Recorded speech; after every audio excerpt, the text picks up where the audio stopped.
Hello guys! Since 10 PM pa naman yung pick up namin dito sa MOA ay naghanap-hanap muna kami ng matatambayan. Then nakita namin yung napakagandang ambience ng kapihan na to, so tinry po namin. Ambience guys, wala akong masabi, napakaganda, pero sa pagkain, sa kape, medyo pricey po siya, tapos dito siya sobrang solid. Honest review po muna tayo. After po natin ma-pick up sa MOA ay nakarating na rin po tayo sa ating first destination. Time check 6:20 AM. From Banawe Art, kailangan nyo po magbiyahe papuntang Banawe Rice Terraces. Dito po masisilayan natin ang ganda ng Rice Terraces.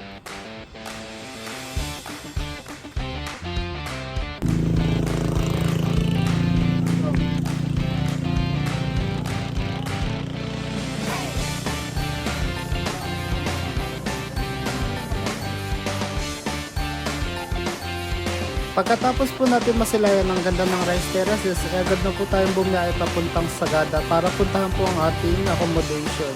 Kasama na rin po pala ito sa ating package na 2 days and 1 night. Kita namin sa huli ng video kung magkano yung tours and package na avail po namin. After po natin mag-stop over sa Banawe Rice Terraces View Deck ay babiyahe po tayo ng 2 hours papuntang Sagada.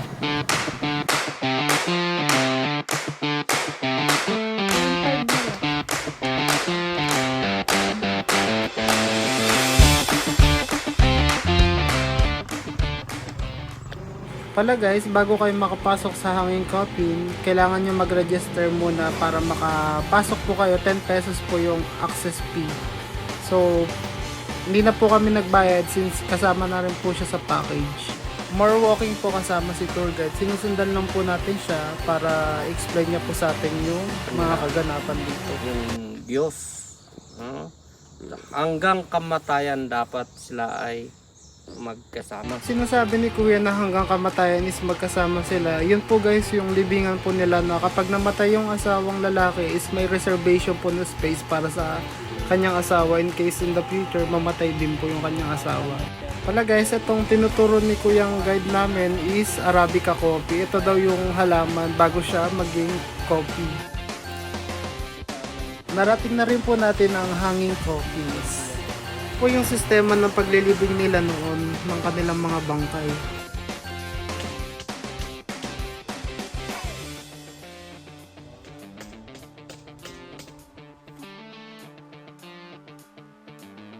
After po natin puntaan ng Hanging Coffins ay babalik na po tayo sa ating akom para mag-lunch po muna tayo para sa ating pag-proceed sa ating next activities. Alam po natin ang ating steps, naka 10,000 steps po tayo. After mag-lunch, punta na po kami sa aming next activities papuntang Blue Soil.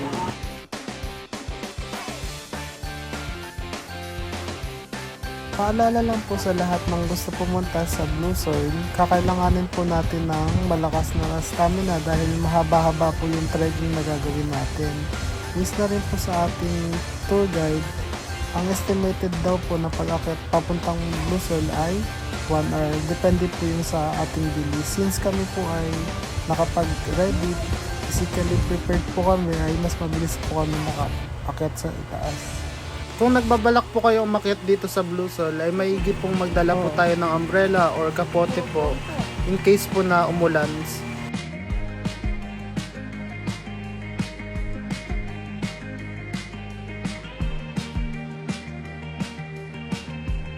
Sa part na to, nasa kalahati na po kami ng aming pag-trekkings. Kita mo yung coke. Yung coke lang.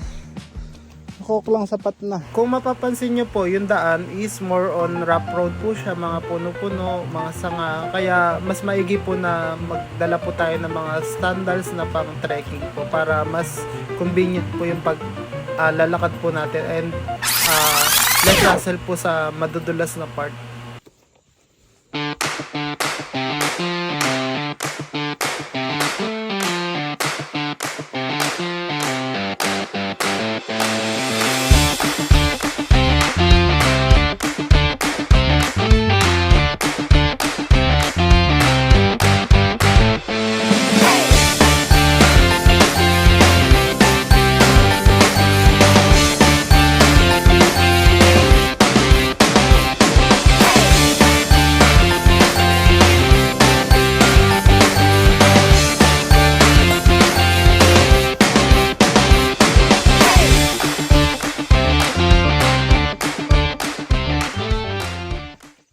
After 40 to 45 minutes ay narating na po natin ang peak ng blue soil.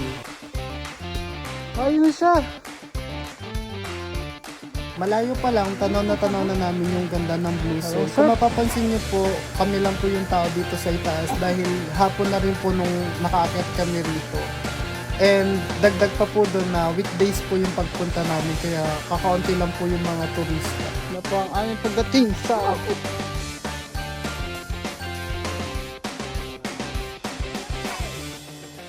parang green. Isa po ang ating tour guide. Kaya anong masasabi mo sa akyatin? Ilang minutes lang dapat? 15 minutes. Isa po yung aming tour guide. Ano pangalan mo kuya? Teo po, Teo. Isa po ang aming tour guide. Yan po, mambo na po.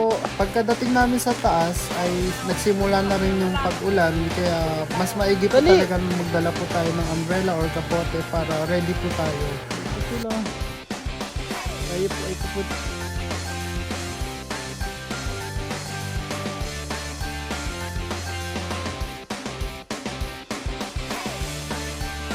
Solid talaga dito guys, kaya try nyong puntahan.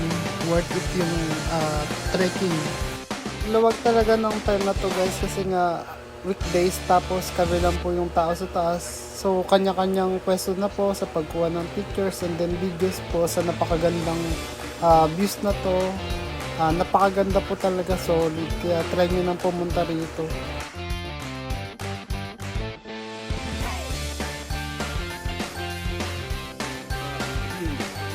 Konting trivia lang po. Ang pinakaunang pangalan niya, Kamangutok yun po.